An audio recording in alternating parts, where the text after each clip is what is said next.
महाराष्ट्र विधिमंडळाचा भटक्या जाती, विमुक्त जमाती आणि इतर मागास कल्याण समितीचा दौरा 3 दिवस सोलापूर या जिल्ह्यामध्ये आहे।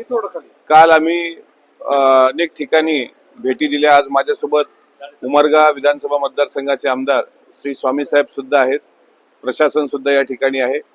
भटक्या जाती विमुक्त जमातीच्या अनुषंगाने ज्या ज्या ठिकाणी निवासी शाळा आहेत, निवासी आश्रम शाळा आहेत किंवा काही संस्था चालकांना दिलेल्या शाळा आहेत, त्या शाळेमध्ये विद्यार्थ्याच्या शिक्षणाचा दर्जा काय, विद्यार्थ्याच्या राहण्याच्या सोयीचा दर्जा काय, विद्यार्थ्यांना सरकारकडून ज्या त्या आश्रमशाळेला अनुदान येतं त्यामध्ये त्या शाळा तशा पद्धतीने काम करतात का, हे सगळं ज्यावेळेस काल आम्ही बघितलं तर त्यावेळेस त्या शाळा शून्य पद्धतीनं म्हणजे शून्यावर होत्या अगदी।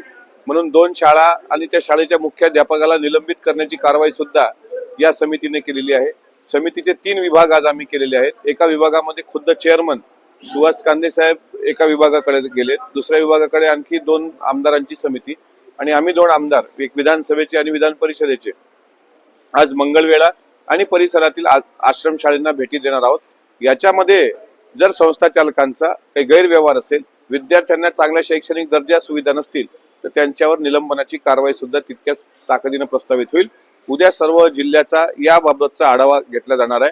आकृतीबंध पूर्ण झालेला आहे का, त्या पद्धतीने अनुसूचित जाती जमातीच्या भटक्या विमुक्तांच्या पदभरती झालेल्या आहेत का, आणि याच्यामध्ये जर शासनाने कसूर केला असेल तर त्यावर सुद्धा समिती योग्य ती कारवाई करेल।